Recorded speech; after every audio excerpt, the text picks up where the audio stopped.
Date है बेटा? और आज किस चीज़ की छुट्टी है? आज गुड फ्राइडे की छुट्टी है। और छुट्टियों के दिन जैसा हम सब पढ़ रहे हैं सब्जेक्ट वर्ब कॉन्कर्ड या सब्जेक्ट वर्ब एग्रीमेंट, उसी को आज कंटिन्यू कर रहे हैं। देखो बेटा, एक रूल ये है कि अगर सेंटेंस में एज वेल एज का प्रयोग हो, है ना, तो अगर सेंटेंस में एज वेल एज का प्रयोग हो और सेंटेंस में दो सब्जेक्ट हो, तो जो वर्ब का प्रयोग होगा वो पहले सब्जेक्ट के अनुसार होगा, यानी दूसरे सब्जेक्ट के अनुसार नहीं होगा। किस सब्जेक्ट के अनुसार होगा? पहले सब्जेक्ट का के अनुसार होगा। क्या बात कहा गया अभी तक? ये बात कही मैंने कि एज वेल एज अगर सेंटेंस में आया हुआ है और सेंटेंस में दो सब्जेक्ट हैं, तो जो वर्ब का प्रयोग होगा वो पहले सब्जेक्ट के अनुसार होगा। अब देखते हैं हम लोग अपना एग्जाम्पल देखते हैं। पहला एग्जाम्पल है Hari as well as Prakash has gone out, है ना। Hari as well as Prakash has gone out. Hari के साथ साथ प्रकाश भी बाहर चले गए हैं। हालांकि इससे ज़्यादा स्पष्ट नहीं हो रहा है क्योंकि प्रकाश भी सिंगुलर है और हरी भी सिंगुलर है, यानी पहला सब्जेक्ट भी सिंगुलर है, दूसरा सब्जेक्ट भी सिंगुलर है, इसलिए वर्ब यहाँ पे लगा हुआ है, आपको हैज़ दिखाई दे रहा है। कौन सा वर्ब दिखाई दे रहा है? हैज़। लेकिन दूसरा जो एग्जाम्पल है उससे ज़्यादा स्पष्ट हो रहा है। दूसरा एग्जाम्पल क्या है? My brothers as well as Amit have gone out. मेरे भाइयों के साथ साथ अमित भी बाहर चला गया है। तो my brothers as well as Amit have gone out. अब इसमें देखिए, इसमें दो सब्जेक्ट है इस सेंटेंस में। एक सब्जेक्ट है अमित जो कि सिंगुलर सब्जेक्ट है, लेकिन वो दूसरा सब्जेक्ट है। और इस सेंटेंस में प्रयुक्त जो पहला सब्जेक्ट है वो है माई ब्रदर्स, यानी मेरे भाई। जो एक से ज़्यादा भाइयों की बात हो रही है इसलिए ब्रदर्स यूज हुआ है, यानी प्लूरल सब्जेक्ट है। अब इस सेंटेंस में जो वर्ब का यूज हुआ है वो कौन से वर्ब का यूज हुआ है? प्लूरल वर्ब का यूज हुआ, हैव का यूज हुआ है। तो हैव का यूज किस सब्जेक्ट के अनुसार हुआ है? इस सेंटेंस में आए हुए पहले सब्जेक्ट के अनुसार हुआ है। तो पहला सब्जेक्ट है माई ब्रदर्स, तो माई ब्रदर्स के अनुसार हैव का जो है यूज हुआ है। तो my brothers as well as Amit have gone out में अमित के अनुसार वर्ब का यूज नहीं हुआ है। ये पहले सब्जेक्ट माई ब्रदर्स के अनुसार जो कि प्लूरल में है, तो यहाँ पे हैव का यूज हुआ है। नेक्स्ट एग्जाम्पल हम देखते हैं। नेक्स्ट एग्जाम्पल है I as well as you am right. ठीक है, मेरे साथ साथ आप भी सही है। तो इस सेंटेंस में भी देखिए दो सब्जेक्ट हैं, एक सब्जेक्ट है आई और एक सब्जेक्ट है यू, लेकिन जो वर्ब का यूज हुआ है एम। किस वर्ब का यूज? एम वर्ब का जो यूज हुआ है वो पहले सब्जेक्ट आई के साथ हुआ है। आई के साथ किस वर्ब का यूज होता है? एम का। तो I as well as you am right. तो यहाँ पर अगर ऐसे एज वेल एज वाला कोई सेंटेंस आवे और दो सब्जेक्ट रहे तो पहले सब्जेक्ट के अनुसार वर्ब का प्रयोग होगा। तो यहाँ पर यू के अनुसार नहीं प्रयोग हुआ है, किसके अनुसार प्रयोग हुआ है? आई के अनुसार। ठीक है, तो I as well as you am right. Next है you as well as I are ill, है ना। आपके साथ साथ मैं भी बीमार हूँ। अब देखिए यहाँ पे क्या है? यहाँ पे वर्ब का यूज हुआ है। कौन सा वर्ब है? आर। कौन सा वर्ब है? आर। लेकिन इस आर का प्रयोग दूसरे सब्जेक्ट आई के अनुसार तो हुआ नहीं। अगर आई के अनुसार होता तो वहाँ एम होता। तो यहाँ पहले सब्जेक्ट यू के अनुसार, पीयूष बहुत अच्छा समझ रहे हो आप, you as well as I are will.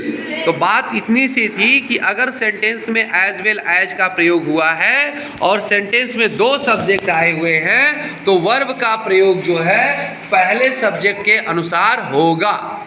ये चीज़ आपके समझ में आई? जैसे आपने देखा सेकंड एग्जाम्पल जो हमारा था, my brothers as well as Amit have gone out. मेरे भाइयों के साथ साथ अमित भी बाहर गए हुए हैं। तो अब देखिए जो माई ब्रदर्स है उसके अनुसार हैव का प्रयोग हुआ।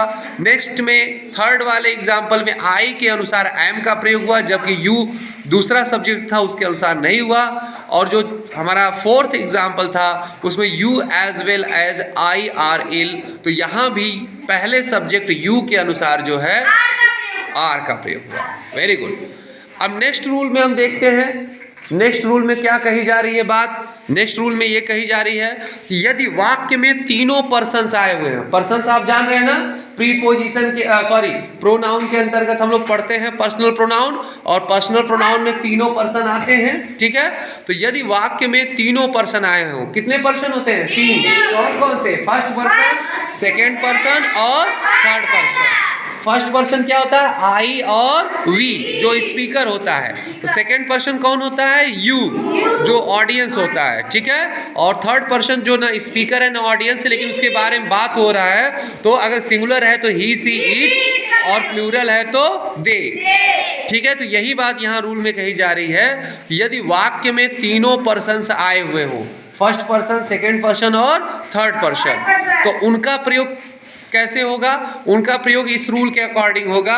रूल क्या है? 2, 3, 1। इस 2, 3, 1 का मतलब क्या है कि सबसे पहले सेंटेंस में सेकेंड पर्सन का यूज करेंगे, फिर थर्ड पर्सन का यूज करेंगे, और फिर फर्स्ट पर्सन का यूज करेंगे।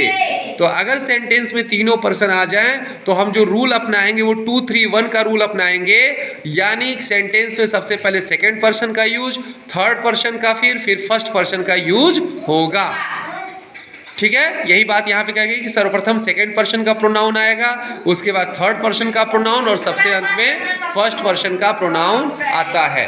अब देखिए एग्जाम्पल लेते हैं हम लोग, है ना, और देखते हैं किस एग्जाम्पल में इस रूल को फॉलो किया गया है।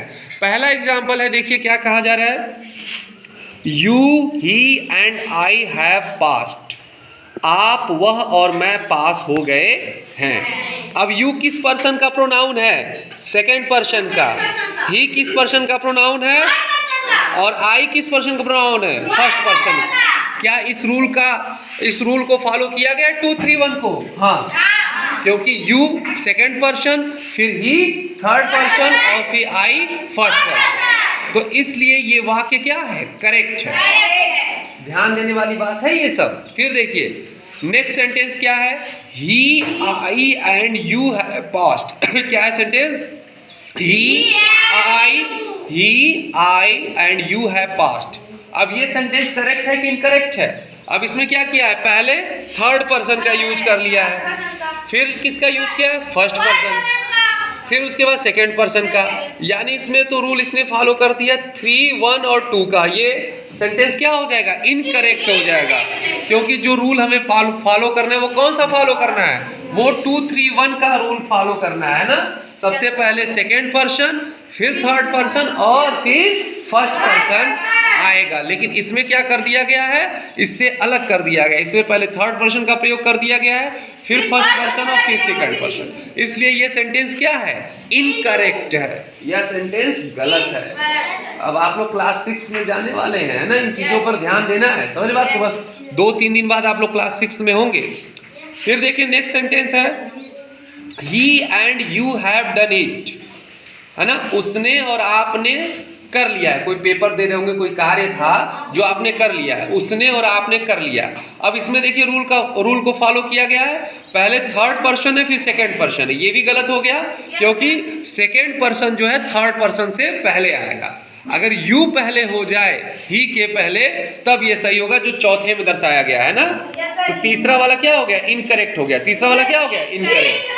तो चौथे वाले में किया गया है you and he have done it. You and he have done it, आपने और उसने कर लिया। ये वाला क्या है? सही कह रहे, करेक्ट है। क्यों करेक्ट है? क्योंकि सेंटेंस में पहले किस पर्सन का यूज होगा? सेकेंड पर्सन, और सेकेंड पर्सन यू होता है। सेकेंड पर्सन यू होता है, फिर उसके बाद थर्ड पर्सन जिसमें ही, सी, इट, दे आते हैं। तो इसके अकॉर्डिंग जो है आपका चौथा वाला सेंटेंस सही है, he and you have done it, है ना। तो सबसे पहले सेकेंड पर्सन, फिर थर्ड पर्सन, और लास्ट में आता है सबसे फर्स्ट पर्सन, ठीक है। नेक्स्ट पांचवा सेंटेंस देखते हैं। ये वाला करेक्ट हो गया, चौथा वाला ठीक है। पांचवा देखते हैं, you and I have failed. आप और मैं फेल हो गए हैं। यानी ये भी क्या है, करेक्ट है। क्यों करेक्ट है? क्योंकि सेकंड पर्सन के बाद ही थर्ड पर्सन या फर्स्ट पर्सन का यूज होगा। तो इसमें यू पहले सेकंड पर्सन का यूज किया गया है, फिर थर्ड पर्सन आई का यूज किया गया है, इसलिए ये क्या है, करेक्ट है। लेकिन अगला सेंटेंस जो है जिसमें सेकंड पर्सन आई का पहले यूज कर दिया गया है, आई एंड यू हैव फेल्ड, मैं और आप फेल हो गए हैं, ये क्या हो गया, इनकरेक्ट हो गया है, क्योंकि इस रूल को फॉलो नहीं किया गया है। आप सबके समझ में ये बात आ जानी चाहिए कि अगर इंग्लिश लैंग्वेज में कोई सेंटेंस है, उस सेंटेंस में तीनों पर्सन साथ आए हो, तो उनका प्रयोग हम किस रूल के तहत करेंगे, 2 3 1।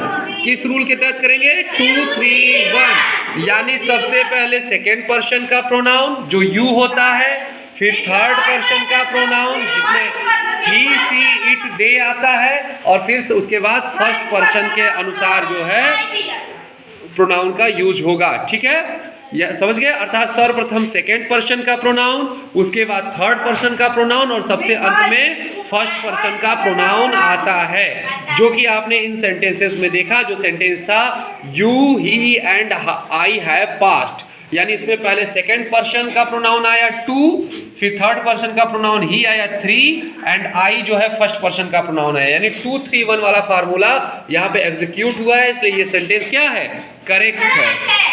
फिर उसके बाद जो था आपका चौथा वाला सेंटेंस था you and he have done it, यानी पहले सेकेंड पर्सन फिर थर्ड पर्सन था, तो इसलिए ये भी करेक्ट था। तो इस रूल को हम लोग ध्यान देंगे। तो आज हमारा सब्जेक्ट वर्ब कॉनकॉर्ड के तहत 2 चीजें हमने सीखी। एक चीज कि एज वेल एज अगर सेंटेंस में आ रहा है तो पहले सब्जेक्ट के अनुसार वर्ब का यूज होगा। ठीक है। दूसरी चीज ये सीखी हमने कि यदि वाक्य में तीनों पर्सन्स आए हुए हैं, वाक्य में क्या हुआ है, तीनों पर्सन्स आए हैं, तो उनका प्रयोग 2 3 1, यानी पहले सेकेंड पर्सन ऑडियंस, फिर थर्ड पर्सन, फिर फर्स्ट पर्सन स्पीकर के अनुसार होगा। अर्थात सेकेंड पर्सन का प्रोनाउन सबसे पहले, फिर थर्ड पर्सन का प्रोनाउन, और सबसे अंत में फर्स्ट पर्सन का प्रोनाउन आता है। अब इसको हम लोग अपनी टेक्स्ट बुक में भी देखेंगे कि कहीं पर ऐसे सेंटेंसेस का निर्माण हुआ है, और हम पहचान जाएंगे देखते ही कि ये करेक्ट है या इनकरेक्ट। Thank you.